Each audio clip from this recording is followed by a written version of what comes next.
In the fabled land of Northern California, nestled in the Valley of Sacramento, two friends begin a journey to enlighten the world about their experience living life as a Xennial. But what is a Xennial, you may ask? If you wish to know, then follow them on their adventures. Welcome to the Xennial Chronicles. This is James. This is Mike. And this is basically, even though it will come out a day afterwards, this is our Christmas episode. Woohoo! So in defiance of the liberal left, I will say, Merry Christmas, Mike. Merry Christmas, James. Although, honestly, I've never felt like I couldn't say Merry Christmas to somebody. Mainly because I don't know anybody that celebrates any other holiday. And honestly, a lot of people get offended with the Happy Holidays thing. I don't have a problem with it, man. To me, it's an all-inclusive thing. It is all-inclusive. Well, here's the deal. The issue with it is that, you may not know the holiday that somebody else celebrates. So just out of general respect, let's just go ahead and say, we can say Happy Holidays. You can say Merry Christmas if you want to. Happy Kwanzaa, Happy Hanukkah, whatever you want to say. I can say in reflection personally of what you personally celebrate, but that doesn't mean that the person next to you doesn't celebrate something different. Ain't nothing wrong with that. And for some people, Christmas isn't necessarily a happy time. Some people don't like it. Yeah, some people don't. I don't like having to go anywhere on Christmas, like stores or around Christmas. I hate going to stores around Christmas. Oh, yeah. Last week, I've had to be at stores so many different times. I will tell you this, as I did work this last weekend, for everybody who's listening to this right now, we're recording these on Monday. You worked the weekend before Christmas. Mm-hmm. Yeah. We're recording these on Monday, even though they come out on Thursdays. And I just got done, and I will tell you, this is probably the most polite Christmas I have worked in my life. Nice. Yeah. It was, here's the thing, there's a big, a lot of it has to do with the fact that most people don't necessarily have to stress. You've got online ordering capability, and it used to be that all the people that forgot what to get online were the ones that are rushing out on the last Christmas weekend to find the last bit of their stuff. Yeah, that makes sense. But this seemed more like everybody's just kind of getting final catch-up work. I found more people that were buying stuff for themselves. Nice. That's than always I found good. were buying stuff for other people. Not to say that I didn't do a lot of those transactions, but not necessarily more than... It was more that more than I expected to find people purchasing for themselves, which is, ain't nothing wrong with that. Yeah. Get yourself a Christmas present, man. What's wrong with that? But I definitely found quite a bit of...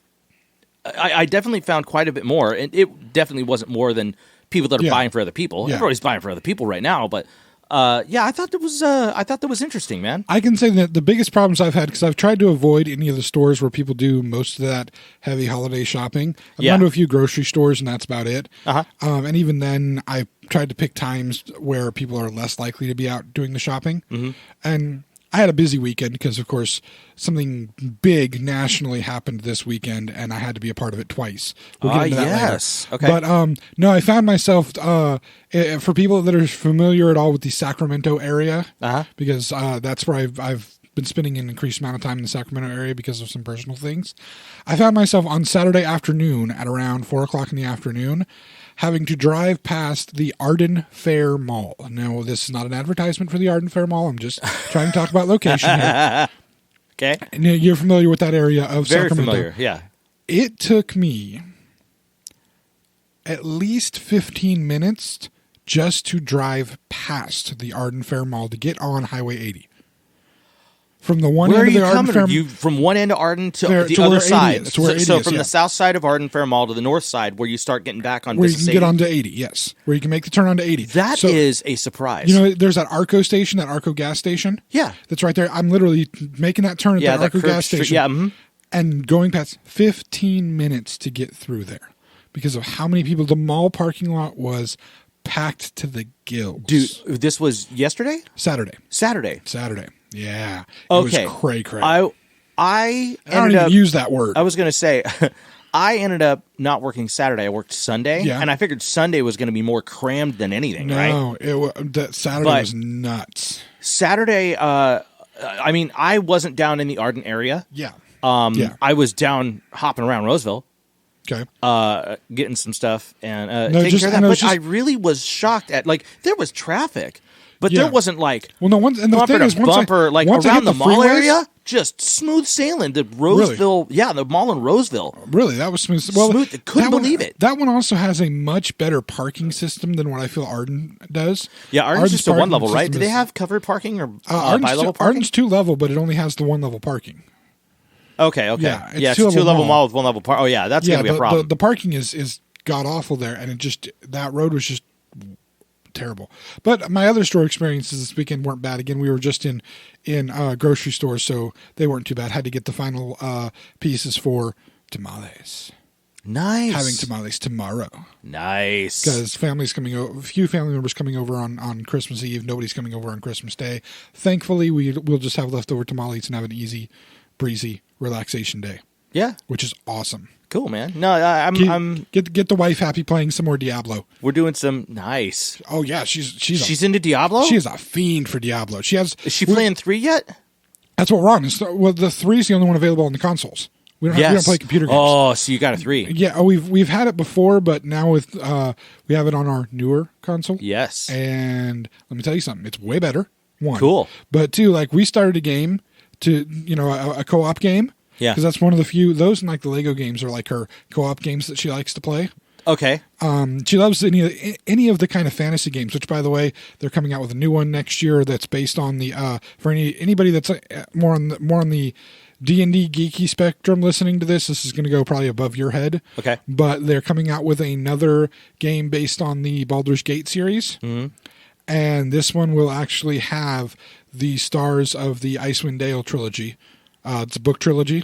Okay. I'm not familiar with this. Specifically, Drizzt Do'Urden will be one of the playable characters. Which I do not know who that is. Yeah, for D&D geeky fantasy people, the ability to play Drizzt Do'Urden as a character is like the one thing you want to do. He's one of the most famous D&D fantasy characters. Cool. I'll fill you in another time. Okay. But yeah, so we had a co-op game, and I guess I wasn't home enough and had enough free time to play the co-op game with her because she started her own and she's already passed on her own game. She's past where we are in the co-op game and she's just completely annihilating everything. She's just slamming it. Yeah, and I told her at this point, because she's one character class in the co-op game and then she tried a new one in our co-op game. Yeah. And she went back to an old one that she liked in her personal game. I'm like, okay, if you're doing this good on it and you're kicking its butt, the challenge then is to play as every single character class and beat the game as every character class.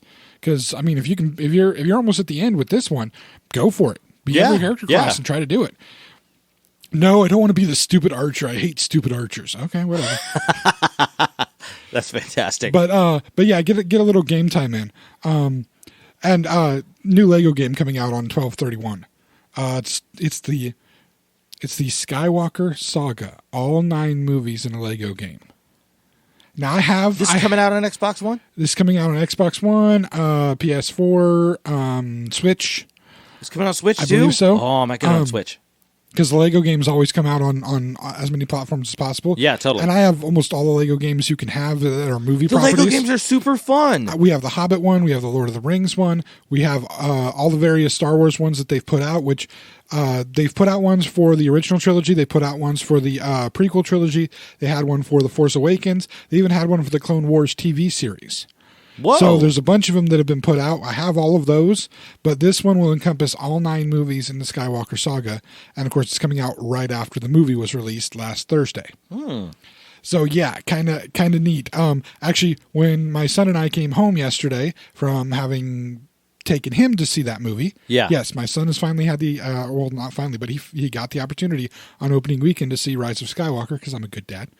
One of the first things he did was get on YouTube and find the advertisement, the trailer advertisement for the game, and brought it downstairs, showed us on his tablet on YouTube, hey, this game, we need to get this game.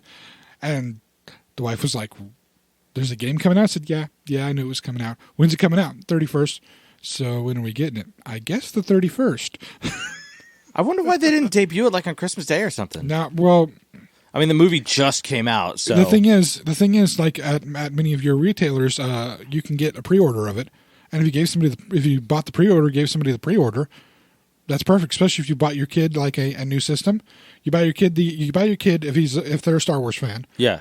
Or you buy your adult person if they're a Star Wars fan, an Xbox One, the Xbox One that they were selling that had that came with Jedi Fallen Order. Yeah. And, it came installed with it because it's installed on, you don't get the disc, you get a code to install it and boom, you have it on your Xbox.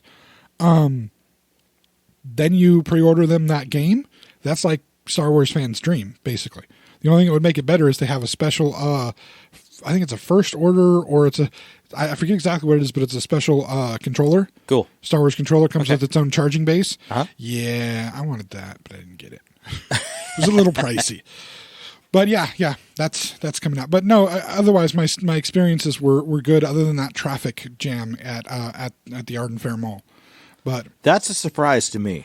Well, again, the parking lot there is god awful, so it's not really that big a surprise. But it just the amount of time it was like took forever. Just people from far left lane trying to get over to get into the mall. Oh, crossing over like 3 or 4 lanes. Yeah, craziness. And I'm trying to stay in my lane so I can get to get onto the freeway and not be having to cross over a whole bunch when I get near the freeway area. You know what I mean? And be kind of the pain in the ass problem person. So yeah. But anyway, that leads into the other thing I was going to talk about real quick today. What was that?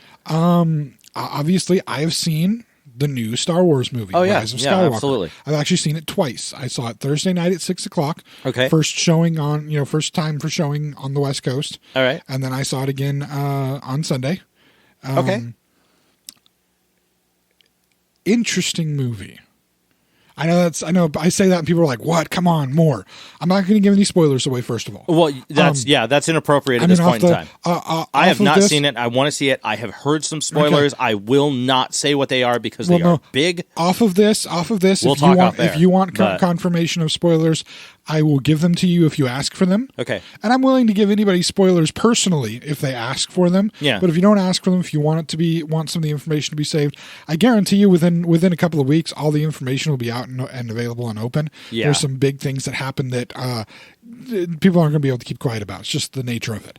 Okay. But I will say this. Anybody who listens to this knows what a fan of Star Wars I am. Anybody who's been paying attention to anything in the media knows that this movie is probably at this point the most polarizing Star Wars movie that there has been. And that's saying a lot when you're dealing with the prequels, when you're dealing with the reception of Last Jedi. Yeah. When you're dealing with all of that. This right now has been amazingly polarizing. Yeah. And I didn't think it would happen again with Last Jedi, with the fact that critics loved Last Jedi. Critics thought it was the best Star Wars movie ever made. And they did because it was such a departure from what was going on beforehand. But it wasn't, and that's the thing. It's actually not a departure at all. Are you sure? I mean, okay, so all right. So we can talk Last Jedi. Yeah, we can talk Last Jedi. And let's talk about Force Awakens as well. Okay. In the sake of context, we could talk about those. They've been spoiler alert, they've been out for like 3 years now. So if you don't know what's going on with those, then that's your problem and you need to go watch some Star Wars movies. Right. So, let's talk Last Jedi. What would you say in Last Jedi is the thing that is not? There's some things that I do not like about Last Jedi. Okay, go ahead. Okay, I have to use Force Awakens within context. Okay, and I'm going to start with Force Awakens, and then I'm going to move on to Last Jedi because my explanation of now. Not to say that I didn't like Last Jedi. Yeah. I love Last Jedi. I love it too. And Force Awakens was great too. I liked them both. Yes. Okay? Now, but for different reasons and in different ways. Yes. Exactly. Okay, so if you look at the overarching theme of The Force Awakens is a reintroduction to almost the same story as New Hope in many instances. Yes, in many instances. You have a giant spherical a destructive warship that is destroying planets. Yes. That is controlled by the Empire. Yes. And stolen plans. Yes. Brought by droids. Yes. Show the weak spot of said warship, which essentially is like a converted planet, if I'm not mistaken. Isn't it like a planet? Like they're like, we're going to do the Death Star, but it's going to be bigger. Like, that's the idea. But let me give you a little bit of backstory. Yeah. The planet that it is the planet where the Jedi used to go, used to take their younglings to go get kyber crystals to make their own lightsabers. It is a kyber crystal rich planet. Wow. You know, it was used in the in the Death Star super laser, do you know what powered the Death Star super laser? If you paid attention to Rogue One, it's kyber crystals. Kyber crystals are responsible for the Death Star super laser. So the Death Star super laser is a giant lightsaber. In a sense, yes. It's a lightsaber cannon. Yes. Interesting. I did not know that. Which so actually, harvesting makes total sense. My gosh. Are you getting other revelations about the new movie? I am, because all I'm going to say is this. This is not a spoiler. You're staying spoiler free, okay? Now, the Jedi would use these kyber crystals to make their lightsabers. Okay. And they would have to go find these kyber crystals, and the crystals would basically speak to them through the Force to find them. Right. Okay, to locate them. Do you know who does not use kyber crystals for their lightsabers? If there is any idea that it probably would be Kylo. No, the Sith in general. Oh, they don't? The Sith do not use kyber crystals. What do they use? The Sith use synthetic crystals, which is why their blades are red. Oh. They use a synthetic crystal that they actually have to. Is that why Kylo's is all weird? Now there are. It looks like there's some Sith that can take kyber crystals and corrupt the kyber crystal and make it into by corrupting it with the dark side. They almost synthesize things in it and make it a saber. They can make it into a saber they can use. Okay. Kylo's actually, the reason his saber does the crackling that it does. Yeah. Is because he actually designed his own saber without proper instruction from a proper master. So it's an amateur-made lightsaber. Amateur and older style. He made it from an older kind of model. Is it a proto-saber? No, it's not. It's not a proto-saber, but it's from an older Sith model of sabers where it's not contained as well. But he should be using a synthetic crystal by the look of it. I do like the fact that, if there's anything that I like about Kylo's lightsaber, which, I mean, it creates a cool effect, but It does seem very archaic style, which is nice. Yeah. It also has a hilt. It's the only lightsaber I've ever seen with a hilt on it. That's cool. Minor spoiler: you see why in the Rise of Skywalker, you see why he has a hilt.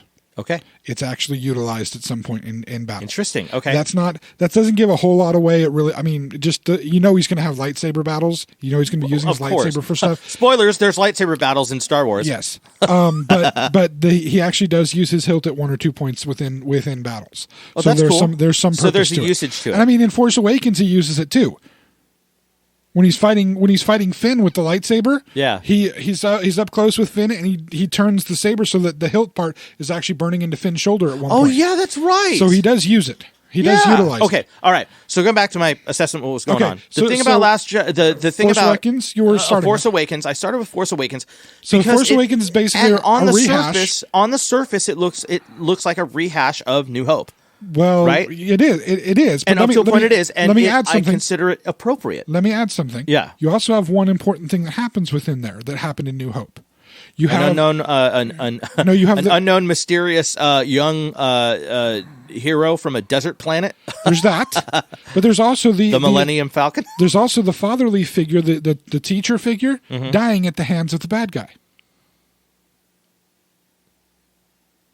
Obi-Wan in right, yeah. Han Solo in Force Awakens. Yes. But then I want you to think back to another movie that finds a young protagonist on a desert planet in which a mentor is killed by the bad guy. Episode 1 is a copy. It's a recurring theme. Well, there's a reason for this, and I'll go over this in my analysis. Okay. But go on to your thing of Last Jedi. So Last Jedi comes, and what's your theme with the theme of Last Jedi is basically out with the old and with the new, and it is a repeated theme in dialogue and in scope. One of the things that you have in Force Awakens is you have the introduction of a new antagonist, main antagonist. You have Snoke. Yes. You have no clue who he is. Nobody flipping knew. And there was this huge amount of fascination. Who is this guy? Okay. Why is he here? What is going on with this? He's weird. He's strangely powerful, and you don't know why. There's no real explanation of what's happening. You don't understand fully what's going on, but people are like, I remember all the theories that were going out. Snoke is Mace Windu. Snoke is this. Snoke is that. And then Last Jedi comes out. Okay? Yeah. And Last Jedi has a bit of rehashing, but not a huge amount. Really? Because the main plot is a rehash plot. The main plot is a rehash plot of Empire. Is it Empire? Is the whole thing Empire? Because Luke is doing the exact same in The Last Jedi, which is why any conversation you want to have that about Yoda's doing in Empire. He does the exact same thing. In Fear, he goes into hiding. Yoda in Episode 3 gets his butt kicked. Obi-Wan did the same thing. Yeah, Obi-Wan in Fear went into hiding. No, Obi-Wan did not. Different story. Let me get there. Oh, really? Yoda gets his butt kicked by Palpatine in Episode 3. Yoda gets it handed to him by Palpatine in Episode 3. Oh. They fight in the Senate chambers. Right. Obi-Wan is sent to go I gotta go back and see Episode 3 Obi-Wan is sent to go after Anakin. Right. Yoda goes after Palpatine. Yeah. Confronts him in the Senate in Palpatine's office. And then there's a huge fight in the Senate chambers. Yeah. Huge fight. Palpatine wins. Yoda falls. Okay. Yoda falls seemingly to his death, and he runs away. Escapes. He goes into hiding out of fear. Goes and hides himself on a planet. Obi-Wan is sent by Yoda to first learn from Yoda's new master, because Yoda has a new master that he's learning from, about the ways of the Force beyond life. Wait, so hold on. Are we talking Episode 3 still? Episode 3. Yoda has a new master he's learning from. Who's that? Qui-Gon Jinn, who died in Episode 1. Oh. Who was one of the first Jedi to be able to fully understand. He didn't fit quite right when he was a Jedi and kept getting in trouble from the Council. Right. Because he dealt more with the living Force, the day-to-day movement of the Force. Right. He didn't deal with the strict, rigid structure of the Order. Because it was contradictory to his philosophy when it came down to Force interaction. And working with life. He trains Yoda after death. He's one of the first Jedi to be able to manifest his consciousness after death. He trains Yoda. Obi-Wan is sent into training with Qui-Gon. Okay. But also he is sent to watch over one of the two remaining children of Anakin. Yes. And he does that. If you remember back to New Hope, old Ben Kenobi is a well-known figure in that area of Tatooine, near Mos Eisley, near the Jundland Wastes. Yes. Old Ben Kenobi, some crazy old hermit that lives out on the edge of society, he's known. He stayed there to keep an eye on Luke. And in fact, in the Rebels TV series, Darth Maul, who didn't die in the end of Episode 1, who lived and had metal legs for a long time. Yes. Kind of like Lieutenant Dan, but not really. Spider Dan? Well, he got regular legs at one point. He actually, as a result of Ezra, the main protagonist of Rebels, finds himself on Tatooine hunting down some kind of Force, something there, some Force user that they don't know. It turns out it's Luke they're hunting down, but they don't know that. But they don't know he's there yet. And they're found by Obi-Wan, and Obi-Wan and Darth Maul have they have a fight to the their death, final fight. Yeah. And Obi-Wan finally does kill Darth Maul. Yes. For good. Yes, I do know that. I showed you that, and I knew that. Yes, you showed me that in Rebels. That's great. Obi-Wan did not go into hiding in the sense of out of fear. Obi-Wan went to keep Luke safe, and in fact, there is coming out on Disney Plus an Obi-Wan TV series with Ewan McGregor in it that will take place during those years. Oh, because they were supposed to make that a film. It is a TV. It is a series like The Mandalorian. It is a series that is coming out. You know what? I both love and hate Disney for that, because now I have to buy a stupid subscription in order to see that. I'm going to tell you right now. Or I'll just wait until the Blu-ray comes out. But everybody's already talking about, like, I'm getting Mandalorian spoilers all over the freaking place. Dude, you need to watch The Mandalorian. I don't have a Disney Plus account. It costs like $8. I know. A month. I know. There's a bunch of them. We have a ton of them. So get it. Disney Plus is worth it. It's so amazing. You get all the Star Wars movies. You get all the TV series. I'm going to have to purge my subscriptions in order to see things that I want to see. The Mandalorian. Here's the deal. I want to get Disney. I want to get DC. I want to get... Yeah. There's so much. So, I have Hulu. I have Amazon. I have Netflix. And I have the Disney Plus.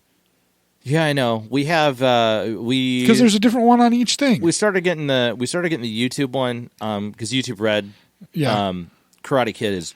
by the way, Cobra Kai is fantastic. That's one I want to see, and that is everything that that is everything that you think it is. All of the good things about it, the way that they've reintegrated the story is fantastic. We're not talking about that. We're going back to Last Jedi. Okay. So your issue is the theme Snoke was a death? departure. That was a huge thing with me, to just nullify him out of nowhere and just be like, but he's bye, sorry, you don't have to worry about it. It's like, but he was such a charismatic character. Yeah. There was so much to him that you wanted to know about, and then he just gets offed. By the way, the method that they used to kill him was awesome. So amazing. The method was great. The fact that he was gone pissed me off, though. Because it was so good. Now, the other things that happen in The Last Jedi that are a break or a departure. Okay. First off, there was no such thing as force projection. Yes. Until... No, it was actually mentioned in there are circulating. Is this some kind of retconned in kind of thing you're talking about? This is something that is actually written in. Where? To and this is back in the 90s they came out. There was a Sith handbook guidebook and a Jedi handbook guidebook that were put out by Lucasfilm, approved stuff by George Lucas' company before even the episode 1, 2, and 3 came out. That were part of the history and lore of the Sith and the Jedi. Okay. And there are some abilities that were put in there that have been talked about with Sith and Jedi able to do that never have been shown in any of the stuff. For instance, Jedi have the ability to put themselves into a dormant state that's almost like a hypersleep type state where they can be completely dormant and shut down their body functions for as long as they need to. Did you say Sith or Jedi? Jedi can do that. The Jedi can do that because they have control over their body chemistry in that way. Mm-hmm. So, for instance, Leia being able to fly herself pull herself with the Force back to a door on the ship, shutting down her body function so she doesn't suffocate in space. That is a Jedi skill. There's a Sith ability typically using Sith artifacts that have been made through the Force to actually draw out the life force of living things and steal the life force from them. Mm-hmm. In fact, places that are strong on the dark side will usually have dead or twisted plants and stuff around it because the dark side energy is drawing out the life force from it.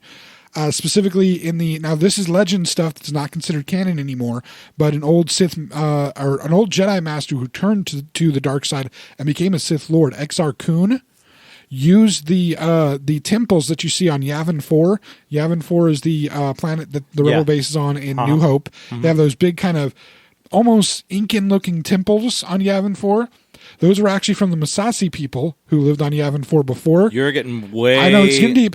But those temples were built to draw the life essence of all the Massassi people into Exar Kun to give him more power. They were focuses of the dark side of the Force. Okay.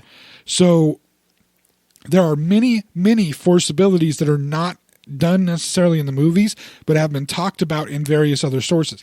And the ability to Force project yourself is one of the accepted and recognized Force powers from the Star Wars universe. Okay, it's hold not on. Known to it's not known to most We're getting operators, okay. but it is a Force power. Hold up.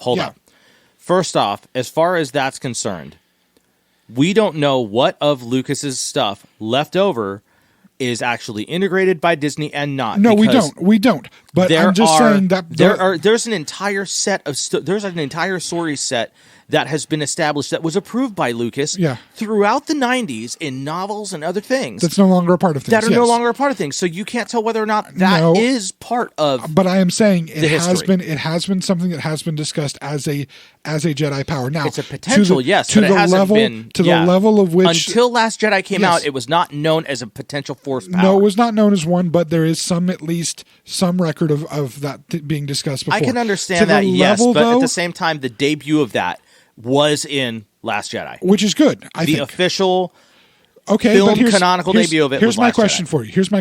Yes, should a Force user be able to heal an injury on another person? Like let's say a flying, comes down to let's whether say a or flying being has scratched up your arm and their talons are poisonous. Your arm is scratched up. The poison is in your body. You're dying from it. Can a Force user heal you? From your understanding of the Force. Can a Force user heal themselves that way? Let's say I'm the Force user. You're the one that's got scratched by the being. Right. Can I heal you through the Force? Not that I know of. Guess what?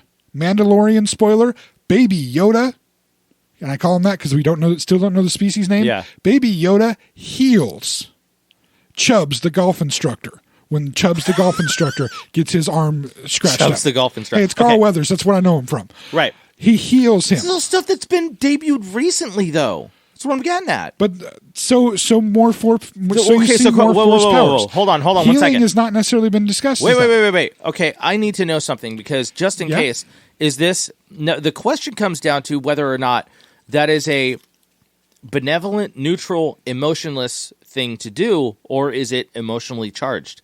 Because emotional charging, when you use the Force with an emotional backing, it's a dark power, not a light one. Typically, yes. And I know that. As a basic fan, I know that. Yeah. So whether or not that's a violation is a violation of that. Who knows that puts the character of Baby Yoda in this weird amoebic limbo. You don't know who he is. Well, he's also done a force choke on somebody. So he force choked. He force choked somebody, not to death, but to prove a point. He thought the Mandalorian. I mean, Vader didn't force choke anybody to death. Yeah, he did. He did? Yeah. Oh, you're right. He did. Admiral Ozzel. Oh, he does kill him. I thought he releases him. No, that's the best scene from Empire Strikes Back is when he's on Empire. Doesn't he do it in Hope too? But he does it. He does it in Hope to another guy. An example. He does it in Hope to another guy, but in Empire. Oh, that's right. He fires him by force choking him to death, and it's just you're over promoted the view now. Screen, yeah. Over the view screen. That's the best scene. That's the best scene because I forgot about that. It's just like he's sitting there. Dude starts choking. Captain Piet, you're going to do this. You're going to do that. You're going to do this. You're in charge now, Admiral Piet. It's like and Piet's just like side eyeing, like, what the hell? Okay, whatever you say, Lord Vader. So here's the thing: Force powers are, you're right, emotional charge can sometimes bring out different sides of things. But the thing to understand is there's light side, there's dark side, there's the gray in the middle. The powers may trend towards either side. Yeah, but the purpose and the reason for using them are more important than the powers themselves. So you're saying things that are Sith, but keep in mind, can be considered physically Sith-centric, like Force lightning, can be used by either power. But the question comes down to whether or not it is used in a neutral or benevolent fashion, or an emotional and I'm having a little bit of a freak out right now, but yes. Okay, so technically speaking, like that from what I know, that technically means that you can do that. What's funny is the characterization of these powers has been kind of absolutist. A bit, yeah. Only Sith speak in absolutes. Although, funny enough, that statement right there is an absolute statement. Only Sith speak in absolutes. Right. Yeah, that's an absolute statement. Sorry, Obi-Wan. You gotta check your shit. Yeah, it is. That is really, really, really funny. Anywho, we're gonna take a break. We'll come back to this. We're on Last Jedi. We're still discussing the issues of Last Jedi. We just discussed the Snoke issue and the Luke projection, which again, there is some reference to it before. Yeah. And I love I will add the fact that Luke gives himself into the Force as a result of the strain that it takes. It basically kills him, the result of the strain from it. Right. Is actually, I and then he gives himself to the Force, and I loved that. Well, and I applaud the fact that to show how much strength that power took. Mm-hmm. There's also something to realize. The reason he was on that planet Ahch-To is because Ahch-To has one of the earliest Jedi temples. If you remember, the books were there in that little kind of tree thing. Yeah. Has one of the earliest Jedi temples. Everywhere where the Jedi and the Sith set up their temples and set up their stuff, those are places that are strong places in the Force, where the Force can be attained and worked with in different ways than you can feel it anywhere else. Strong places. She has her, Rey has her little moment in the cave, the underwater cave, where she has a Force vision. Oh, okay. Remember the multiple versions of herself snapping her fingers? Yeah. Places that are strong in the Force. And that's actually why Yoda hit on Dagobah. Dagobah was very, very strong in the Force, and it would mask his Force signature there. So he couldn't be found. Places strong in the Force give the users ability to do things that they can't normally do. Gotcha. Real quick, one more example. When Yoda shows up at the end of Last Jedi as a Force ghost, yes, and is able to call down lightning from the sky. A a Jedi Force ghost normally is not shown the capability to affect the physical world in that way. Right. But on somewhere like Ahch-To, as a locus of Force power, right, they can affect the world in different ways. So it depends on the location that a Force ghost can affect. Locations make a huge difference on amplifying power or decreasing power. Or would the crystals on the Death Star have anything to do with that? Like if a Force ghost showed up on the Death Star where all those crystals are at, is that kind of Force sensitive? Are those Force sensitive materials? I mean, the Kybers, yes, the Kyber crystals are Force sensitive. Yes. So if it's an amalgamation of those things, then different things can happen in certain areas. Different things can happen. Yes. Okay, that's interesting. Very. Okay. And anywhere that's been touched by either the light side or especially the dark side of the Force, it can have lingering effects. Okay. So we'll take our break. We'll be back in a minute, and we'll discuss some more. Right on. A little more Star Wars talk. Hey friends, this is Mike from the Xennial Chronicles reminding you to subscribe to our YouTube channel. You can also follow us on Twitter and Facebook at Xenchron, spelled Xenchron, to keep up to date on all things TXC. And please check out our official website, theXennialChronicles.com, or if that's too much to type, Xenchron.com. Thanks again for listening, and now, back to the show. And we are back. Talking some more Star Wars. Yeah, that's kind of what it went into, but I'm okay with it. It's fun. I knew it was going to after this weekend, after having seen the movie. I knew it was going to. That's just the way it goes. So far, I kind of like you not telling me the things and me reading you. Because I'm reading him. Anybody who is seeing this, I'm reading him. I'm going to reestablish. I have not seen this film. I don't know anything. And I've seen it twice, and all it usually takes is one time through a movie. And I kind of like playing guessing games like this. I am not going to give out anything because I don't flipping know. So this is fun. I gotta wait. I gotta come back and listen to this. I will probably come back and listen to this podcast after I watch the film. I'd be like, "Oh, that's why he had the reaction he had." Holy crap! So okay. Yeah, again, I don't know anything. I know squat. Nobody who's seen the film should know anything from this. Yes. So, Last Jedi. Going back to Last Jedi. Okay, so the Force projection, yes, okay, it was mentioned before. Yeah. And the fact that it actually takes Luke's life, he gives over to the Force because of the strength that it took to do it.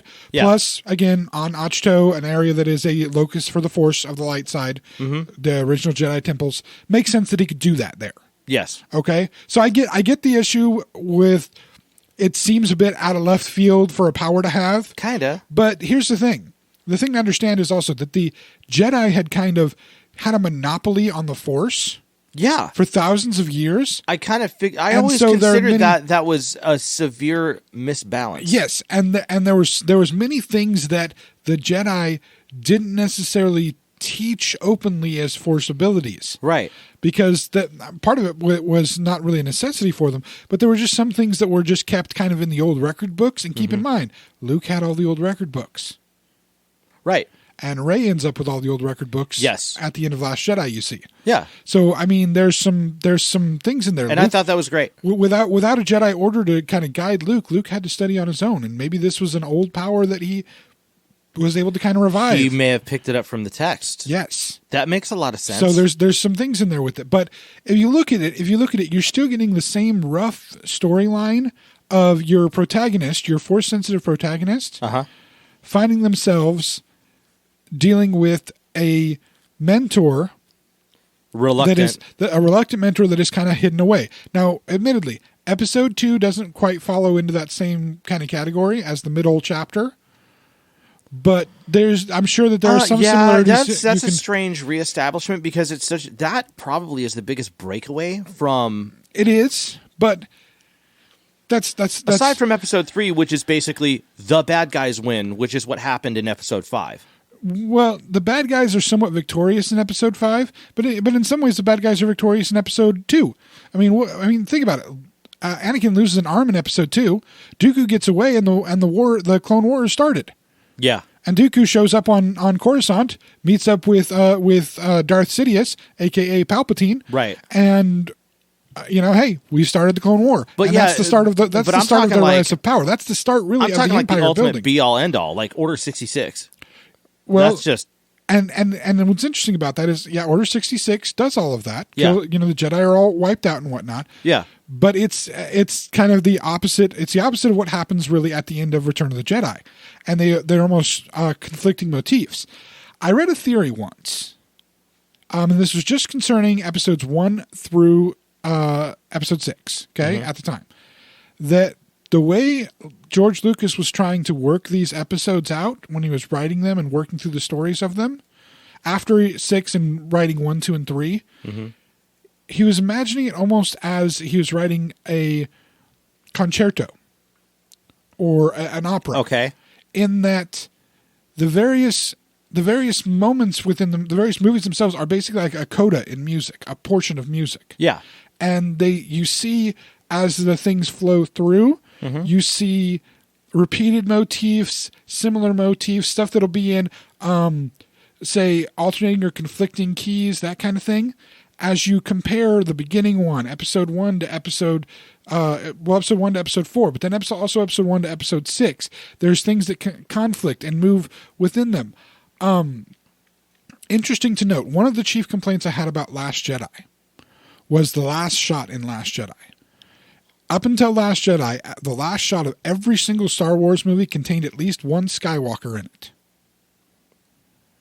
Every single shot, every single last shot, final shot of every Star Wars movie had a Skywalker in it. Episode 1, it's the celebration on Naboo when they've beaten the blockade. Naboo is free. You see Anakin Skywalker as a little kid. He's just now a Padawan. Got the funky hair, the head braid, that kind of thing. Right. Boom, you got Anakin. Okay. Second one, you see Anakin and Padme when they're married. Okay. Still Anakin. Into the third one, it's Owen and Beru Lars holding Luke and Leia.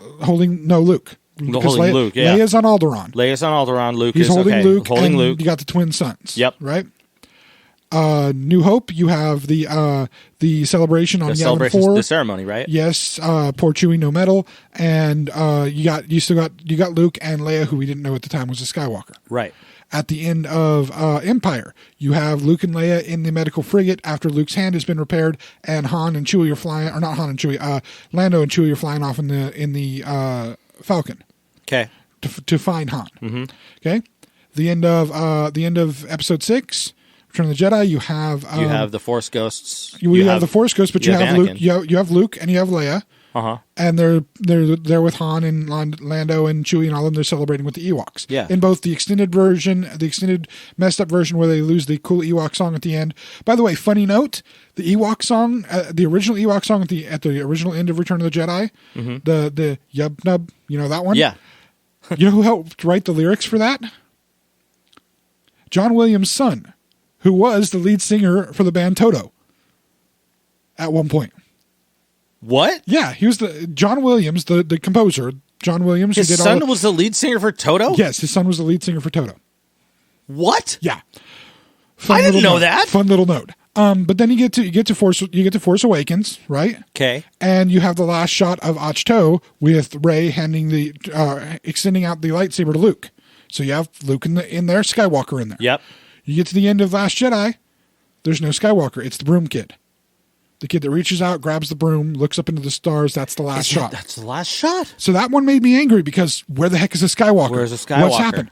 But okay, you have an establishment that now you have episode 9. Luke is gone, and then it's almost like an afterthought. But you have episode 9. You have episode 9. Okay, right? Which I'm not going to say what the ending shot of that is at all. Don't. But what's interesting about that is episode 8 is the second to last. Right? Okay. Episode 2 was the second episode. There's something very interesting about the beginning of episode 2. So going from episode 1 into episode 2, right? There's something very different about it. Okay. Now, how does the Star Wars movie start? You see the Lucasfilm thing. Yeah, you see Lucasfilm, you see the crawl. You see a long time ago in a galaxy far, far away, and then bang! Yeah, the music, crawl. The Star Wars comes up, the episode comes up, the crawl comes up, right? Yep. And then when the crawl's done, what happens? If I remember correctly, in episode 2? All of them. All of the episodes. Camera fades down. Camera pans down. Not fades, down. But pans down. Pans down, yeah. It's a space pan down. Pans down. Space pan down into a planet. Or into a ship or something else. It pans down. Except in episode 2. It's the only one where the camera pans up. So if you're looking at the 9 series, I gotta go back and see it again. If you're looking at the 9 series as a whole, from the first, or as a whole, but then 9 individual parts. Moving from the first part into the second part, you get a different shot than you get everywhere else. Right. Moving from the 8th into the 9th, second to the last, it's another you get a different shot than everything else. Oh. So it still has kind of a balance to it. It's got kind of a framework. Because if you take it within a trilogy of 3s... There's the trilogy of 3s, but there's the trilogy of 3s, but look at it as a whole saga, and you can see everything Empire is talked about as one of the best movies of the Star Wars movies, period. Yeah. But the reveal from Anakin to Luke, the big reveal of "I'm your father." Think about that. That now takes place dead center in the middle of the series. This is the whole thing the series hinges on. Yeah. And it being at the 5th one, you see the pivot. That's the middle pivot point, like a teeter-totter, back and forth. And these different things balance each other out. Now, after having seen this movie, what they did in Episode 9 balances the entire series. Whoa. It makes it so that not you don't have to like the way it balances it, because there are things about it you may not like. Some of the decisions they made to do things you may not like. But if you can look at it in a logical format, it is an appropriate ending to the trilogy, the new trilogy, and to the whole saga of movies. It hits all the points it needs to. It brings everything kind of together, and as a whole, they fit. They fit individually as well, but as a whole, they fit. At least from my personal and very humble opinion, they fit. Okay. I will say that I would consider that to be a very good thing. Because they could have wrecked this. There's people. Believe me, my first inclination, I saw. There's still some moments that are wrong moments. There are moments, but these are moments that are wrong moments in any movie that they do them in. When you have certain reactions of characters that seem out of character, but it's supposed to be like a joyous reaction about something that just doesn't seem right to have happen. But it's like it's a movie cliche thing for it to happen that way. Those always irritate me no matter what type of movies they're in, because it's a cliche reaction that happens all the time. Couldn't you have done something a little more original? That's not, I would say, specifically on this movie. That's on every movie that does the exact same damn thing in those situations. It's just annoying. Little moments like that. When I came away from it, first time I watched it on Thursday, I had 3 major things that I felt should have been different. 3 major things. And I felt if those 3 major things were changed, it wouldn't change the movie too much, but it would make the outcome better for me, I felt. I felt it would make it more appropriate. Okay. On the second watching, I realized that those 3 major changes, they could have worked just as well, but I think what they did for the appropriate reason and purpose. It doesn't make people, just like the choices that were made in Last Jedi didn't make people happy. Luke's, again, my initial thing with Last Jedi was the character of Luke. This is not the Luke Skywalker that I loved. This is not the Luke Skywalker I almost wanted to emulate until I realized that Darth Vader looked cooler. I mean, this is this old, bitter, frightened man. This is not the adventurer that I was expecting to have, and certainly not the adventurer I read about for years and years and years in the Legends novels that, again, they're no longer canon, but the Luke that's in those is a total badass who goes around the universe doing all kinds of awesome things. Yeah. Making mistakes, going over to the dark side, by the way. I know he becomes dark at one point. Well, he gets tricked to come over to the dark side by a clone of Palpatine. A clone of Palpatine. This actually happened in the books and in the comics under George Lucas, before Disney bought all this stuff. So if you're talking about anything crazy going on, George Lucas had Palpatine cloned. You know what I mean? And trying to take over the galaxy yet again. So anything that happened with somebody like Snoke, I mean, there was a lot more crazy happening. The Yuzon Vong, which is a whole race of people from the outer realms, that had no connection, other than apparently Palpatine knew they were coming years and years beforehand, and was trying to set something up to be able to combat them. A bunch of stuff happens with them in the books, in the Legends books. Chewie ends up being the one that dies, and Han is still alive. Of course, in the Legends books, Han and Leia have multiple children, and Luke has a child. Yeah. So, I mean, there's a whole bunch of different changes. Doesn't he have changes. a child with like an assassin that was sent to kill him?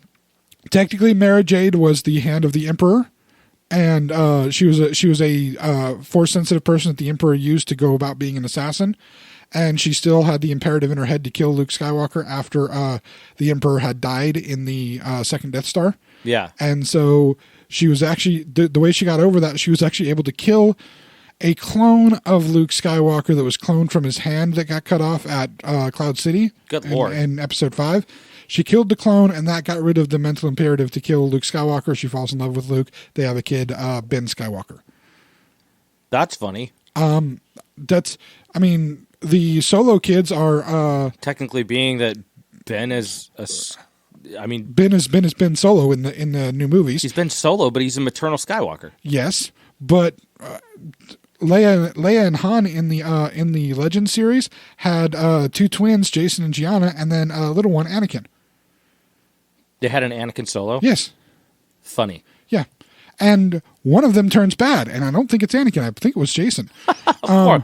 Jason spelled with a C, right? Jacen? Yep. Yeah, I remember Jason Solo. Yeah. Hearing Jason Solo, the name. So, I mean, the Legend stuff had a whole bunch of different things going on that were even crazier than anything that had been seen in Force Awakens and the Last Jedi. I mean, the Death Star tech was used in something called the Darksaber Project in the Legends, which is basically just the super laser from the Death Star without the surrounding Death Star. So it's just the super laser itself. What was it, like handheld, and you could just point it at a planet? And kill it was gigantic spacefaring vehicle. It was a giant. It was the lightsaber cannon. Yes, basically that's all. Yeah. That's all it was. Then there was another Death Star that was hidden in the Maw. The Maw being a cluster of black holes near the spice plant. Of course, it's called the Maw. The spice planet Kessel. Right. And they had, if you got inside them, you had to navigate the Maw because of all of the gravitational stuff from the various black holes. Yeah. And inside that was an installation that the Imperials had set up where they had another Death Star. Yeah. They just didn't stop. And at that same location, they had guys, drop it. It wasn't working. At that same location, they had something called a Sun Crusher, which was a ship that would send a proton torpedo into a sun and destroy the sun. Yeah, I think I remember a Star Trek movie with a similar plot. Generations, I believe. No. Yes. Star Trek Generations.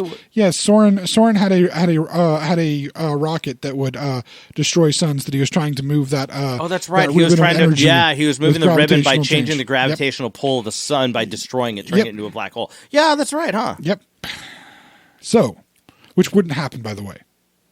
That's one of the few places that Star Trek's pretty good about trying to keep their science as much rooted as possible.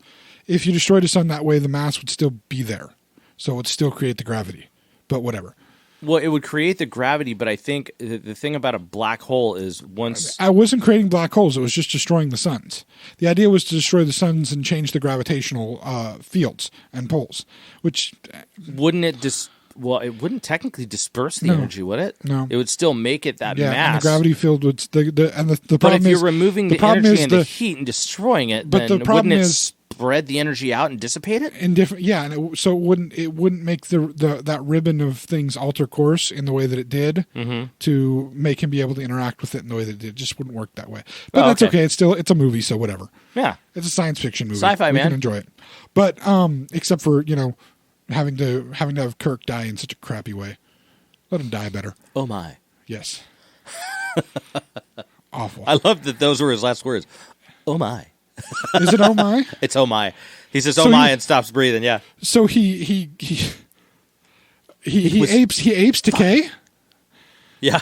Seriously? Uh-huh. Oh, nice. But anyway. that was. I remember seeing that before and going, oh man, that was a terrible, terrible final line to have. Yes, awful. The captain of the Enterprise say like that's his death scene. That's it. Okay. But yeah, it's supposed to be this badly acted emotional moment between him and Picard. Yeah.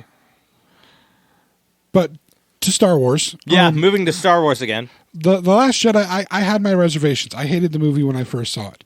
But again, on going back and watching it, I realized it was just it was a rehash in many ways of Empire.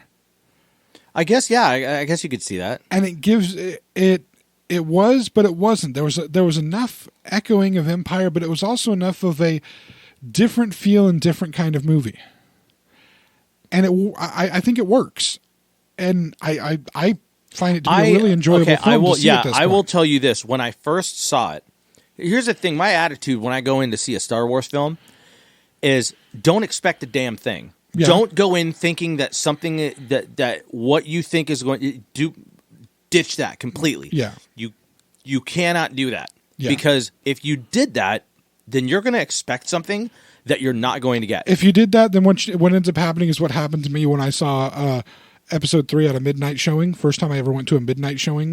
Back when all they did was midnight showings and not like 6 o'clock in the evening showings the day before a movie comes out, but just the midnight. I went to the midnight showing of episode 3. I came out of that theater so angry. I feel sorry for our tech guy, Rob. Mm-hmm. I feel sorry for him. Well, because he was there. He was there with me. Like you were screaming. I was livid. I don't think I have ever been that mad leaving a movie theater about anything. Wow. Maybe the one time the weird random girl tried to make out with me while I was trying to watch Pitch Black. Don't make out with me in a movie theater. I'm here to watch a movie. Ruined my enjoyment of Pitch Black, which luckily it's not that good a movie. It's the best Riddick movie, but it's not that good a movie. Yeah, it is the best Riddick movie. There was an appeal to it. It's just an Aliens redo, so... I mean... Yeah, it's basically an Aliens redo. Yeah. But still... it takes place on a planet instead of on a ship, right? Well, so does Aliens 2. Or Aliens instead of Alien. Yeah. But anyway, point being, okay. This was episode 3. Leaving the theater was about the maddest I had ever been, and the main reason I was mad because I went in with one expectation, only one. I wanted to see Anakin in the Darth Vader suit as early as possible, and I wanted to see Darth Vader going around destroying things. And you got instead. I wanted to see. No, that's what I got. No. And it was awful because it's all I wanted. Just give me him, even if he wasn't fully in the suit yet, even if it was all but the mask because he hadn't been dumped in the volcano yet, which had been canon for a long time, by the way, that he had gotten in a volcano. That had been. Yeah. I remember that in like about books like years and years ago about the different characters in Star Wars. Even if like heck, if the last third of the movie was Anakin dressed in the full Sith garb, dressed in the Darth Vader costume almost, with the exception of, again, the mask, and him hunting down Obi-Wan, because Obi-Wan's like the last Jedi around, and make that last third of the movie Obi-Wan running and trying to get away from him on this planet, and Vader just hunting people down and truly being Darth Vader. Right. It would have been fantastic because even in the suit, at least the suit would have given him so much more power and fear than his Jedi garb that he was in at the end of that movie. And already having ditched the blue lightsaber for the red, or even have him corrupt his light. No, because the blue lightsaber has to be kept for Luke. So even if he had ditched the blue one already and gotten the red, that would have just been amazing just to see. And then the full on transformation later, great. No, we got what we got, and it was just they kept Anakin in the Jedi stuff fighting Obi-Wan, and that even that little tiny bit was enough to make it for me just like why George should you hamper what Hayden could have done? We don't know what Hayden could have done with the material because George only gave him so much to work with and so much of a way to deal with it. It's like you kind of ruined the kid's career and not giving him a chance to do. I was going to say, he helped Hayden Christensen become one of the most hated actors in existence. He killed that guy's career with those films. And the thing it sucks is, because you know that he's capable, but he had crap dialogue. Yeah. Crap dialogue, crap direction to do it, and some bad choices. I came out of that very angry. So I understand when you go in, you don't want to have expectations, and you're also not, you don't wear Star Wars on your sleeve like I do. No. So going into Last Jedi, you had no expectations, and what happened? Going into Last Jedi, I really enjoyed it because I was because it did kind of subvert what you expect. I did notice the recurring theme of out with the old, in with the new kind of a thing. You know, don't pay attention to, stop being attached to the past. It's not going to do anything for you. Blah, blah, blah, blah, blah. Like, I saw that, like, pounded into your head. And I knew that it was a different director, so I didn't know which way he was going to take the film and all this kind of stuff. So, I mean, part of me was just like, okay, I see what you're doing here. But I looked past that because I knew that that shouldn't be what you should concentrate on. And no, and actually, funny enough, I will say again, without giving away anything, I don't feel like Rise of Skywalker stops that message. Okay. While it may tie up all the ends and get everything taken care of, it doesn't stop that message of moving forward. It actually, I think, helps to reinforce it. Maybe not as in your face with it, but it helps to reinforce it as the fact of everything that was is no longer. It's a new world. It's a new universe. Cool. It's a new way of moving. And I mean, again, I can't say anything more than that without giving away probably one of the biggest plot points. Okay, don't. But it does that very well. I will tell you this. When I went into Last Jedi, I kind of expected that Luke was going to die or that he would be the last surviving Jedi. But the thing is that Rey is there, which means, like, logically speaking, I was like, okay, Luke's going to die. Like, I saw the term, like, I saw the title, I went, Luke's dead. That's the first thing I thought. So I knew it was going to happen. Yeah. Now, what I didn't expect was the Force projection, and I saw that plain as day. As soon as I saw it, I was like, he got like, first off, all that gray in that beard is gone. He didn't look like that 5 minutes ago. Yeah. Yeah, that's the first thing. And then the other thing was, the other major thing was that it was just so, I don't know, like I knew that was the only major thing to expect. I could see that. Oh yeah, the other thing, he's not leaving footprints in the salt. I was like, oh, you know what I knew? I know it's yeah. You know what I knew? Leia's interaction with him. That's when you realized it. Oh yeah, you see close-ups of him. He looks younger there. He shows up. It's like he doesn't look right. And then when Leia looks up at him, she knows what he's doing. She knows what he's doing. She can tell that he's not really there. Cool. She knows. Oh crap! Yeah, I just realized something. What? Don't. I'll tell you. I'll tell you off. Okay. I'll tell you off. Off air. Yeah. Okay. Oh wow. Okay. It's just it's not okay. It's not so much a moment that I didn't realize happened in the movie. I realized it happened in the movie. Are we getting into spoiler territory? I realized what implications it may have for the other movie. For Rise of Skywalker. I can tell you about it. I can tell you about it off air and not give away what it does in the other movie. Okay. It'll just get your mind spinning. But it's just a neat little observation that that makes sense why that happened. Okay. But anyway, I could tell that Leia. Like, I knew that was going to happen. I knew that Luke was going, and I figured I was like, okay, well, if he's going, he's gonna move on. He's going to become a Force ghost and all that kind of stuff. I expected to see Luke as a Force ghost. Yeah, I expected. Now that was I expected to see it, but I wasn't mad about it not happening in that film. So I'm not gonna. I don't know anything. I'm not gonna say to expect anything. But I will tell you that I do know one major spoiler. That part kind of sucks for me because I saw it on accident in a Google search. The one you told me? Yeah, the one I told you. I will not mention it on air. That one kind of sucks for me, but I have a little bit of context to go by, and it is apparently a very early established spoiler. I will say no more. But then you telling me that... Not overly early, but it is I mean, it's the thing is that while that is a spoiler piece, I'm telling you right now, it really doesn't affect too much of the plot. Okay. I mean, okay, I'm going to rephrase. You knowing the spoiler doesn't affect your interpretation of the plot. Good. It does affect the plot heavily, but your knowing it doesn't really affect the way the story unfolds. It affects... I'm not going to say anymore. I'm not going to say anymore. But going back to what you're talking about, the fact that you have mentioned to me now that it's very fast paced, that's something I'm like, okay, information's information's going to come at me, boom, boom, boom. I have to be able to pay attention to it. This is a movie. This is a movie. If you're going to go see it in the theater, don't bring like I small consider kids that the first not time. a spoiler, but a tip. No, don't bring small kids the first time you go see it in the theater, because you are going to want to be able to pay attention to what's going on. For sure. Because it throws everything at you super, super fast. I mean, Last Jedi had a lot of really slow moments. Yeah. Had a lot of things where it just kind of, just plodded along telling some story. Right. This does not have any real slow moments. It is just coming at you full speed the whole time. Legit. Okay. The whole time. I'm down. Like, I would love to see that. That sounds great.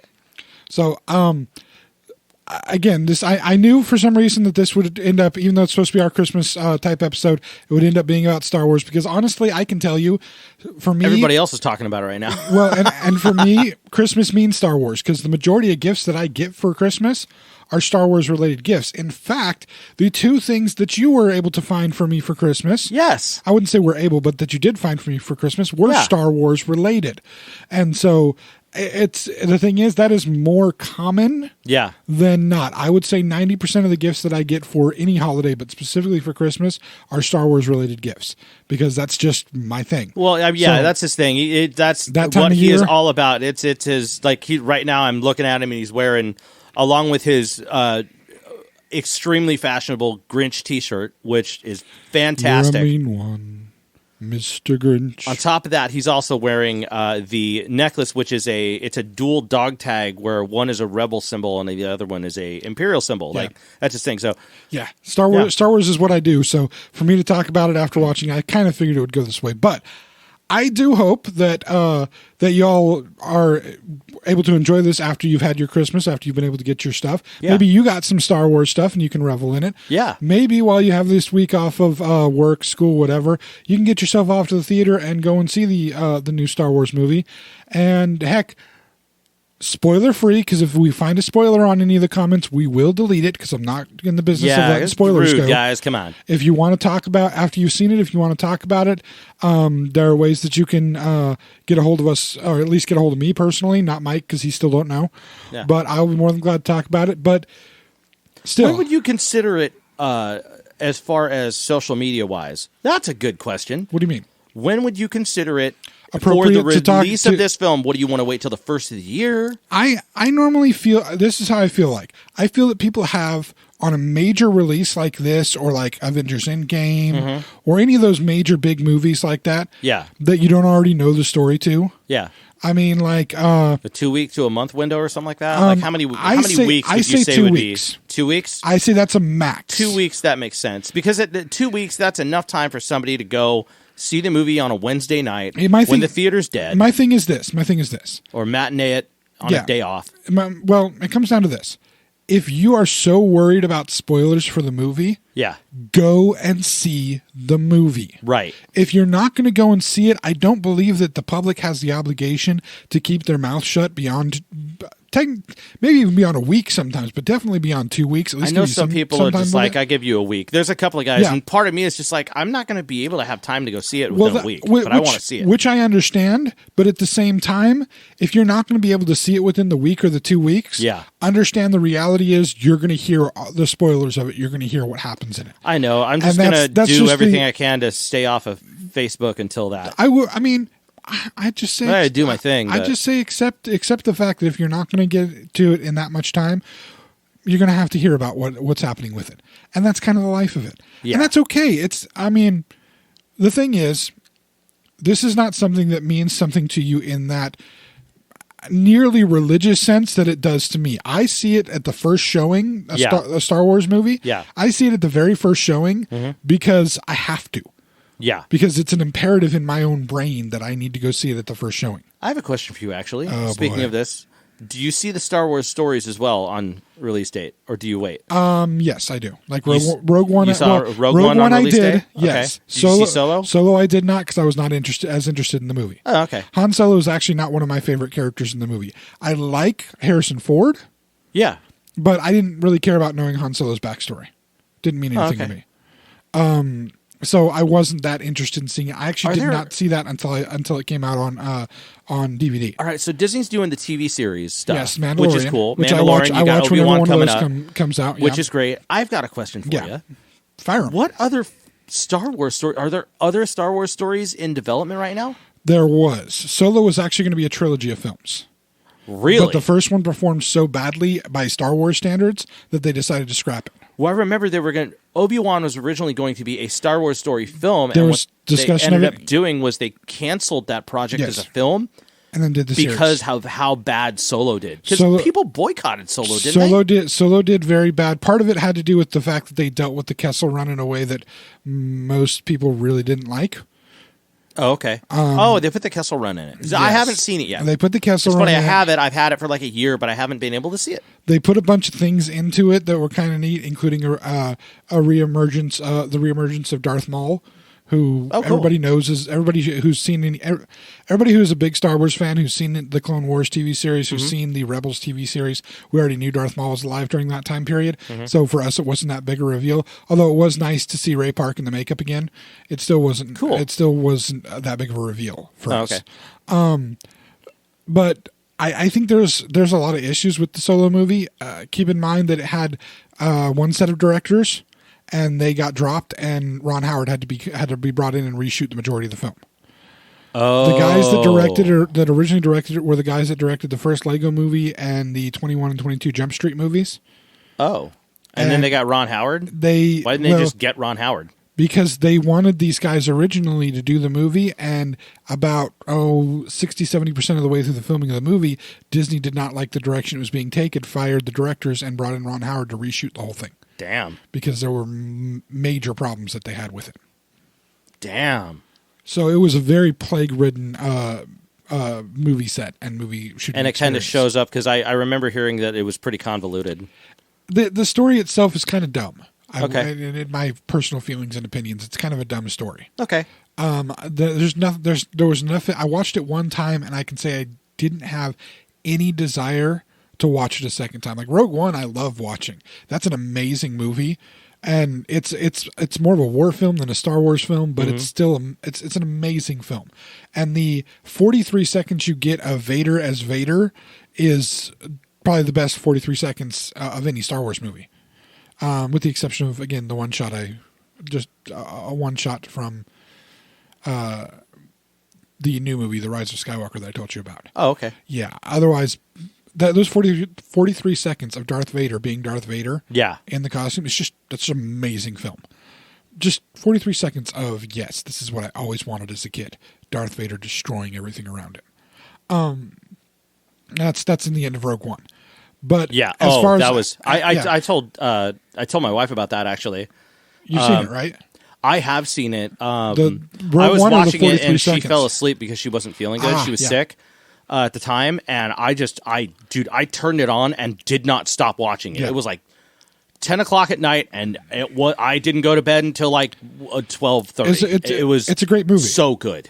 But yeah, as far as the Star Wars, the extracurricular Star Wars movies go, for the most part, I want to try to see them. There will be more Star Wars movies. This is the thing to understand.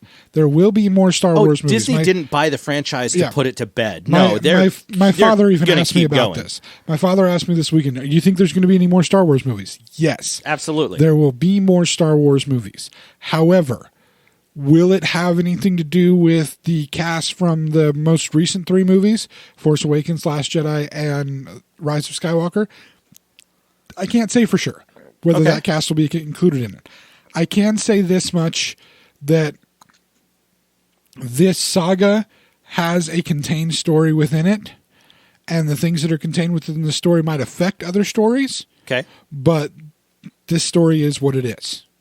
And there's not going to be an episode 10 or 11 or 12. Anything that happens off of this is a completely different story. Cool. Okay. And there's a reason for that. The set of 9 is the mainline Star Wars.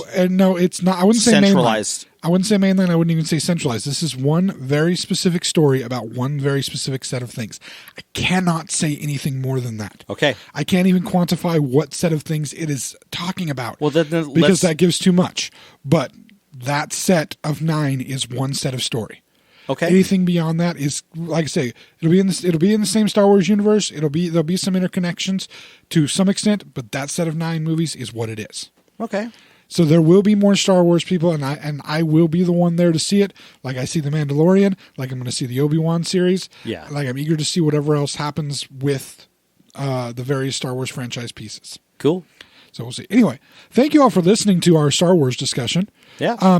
Maybe in a couple of weeks we can have we'll say a month. A month from now we can have a spoiler edition of this discussion, because hopefully by then you'll get a chance to see it. If not, then we won't have one, because I won't be mean to Mike and have him sit through a bunch of spoilers for a movie he hasn't seen yet. But Mike, where can people be listening to us? Well, you can head to our website, thexennialchronicles.com. You can also find us on Facebook and Twitter at Xenchron, spelled Xenchron. You could search us on TuneIn. You could search us on Google Podcast. I think you could search us on Apple Podcast. I've been able to find us on Apple Podcast. Fantastic. There's another one I'm missing. YouTube? Did you say YouTube? YouTube. Oh, yes. We are also on YouTube. Search the Xennial Chronicles on YouTube. And you, on all the podcast episodes, including the website, you can only listen up to, I want to say the last 10 or so. Okay. But you can find the entire archive of all of our podcasts on our YouTube page. What are we up to, 45? I think this is the 45th episode. Really? Yeah. I just pulled that one out of my butt. Yeah. Awesome. I believe we are episode 45. Yeah, we're getting close to a full year worth. Wow, I know, isn't that crazy? We've been at this for a year, a long time. That's scary. Well, I mean, not really, but still, it's scary that we've been close. At it for we started in February, right? And we still have crap to talk about. I know. Oh my gosh, it's crazy. We're a couple of long-winded guys. What can you say? So hey, on that YouTube one, like you said, you can find them all there. But also, what do you want to do when you're on the YouTube one, Mike? Dude, like us, comment, subscribe, hit that bell. Click the bell. Yes, you gotta click the bell. And when you comment, we will comment back. Yes. We will have discussion. We pay attention. There, on Facebook, any of the places, we will comment back. Yeah. So that's all for this week. We will talk to you next week. Hey, everybody, have a Merry Christmas. Merry Christmas. Thank you for tuning in, friends. The journey continues next week.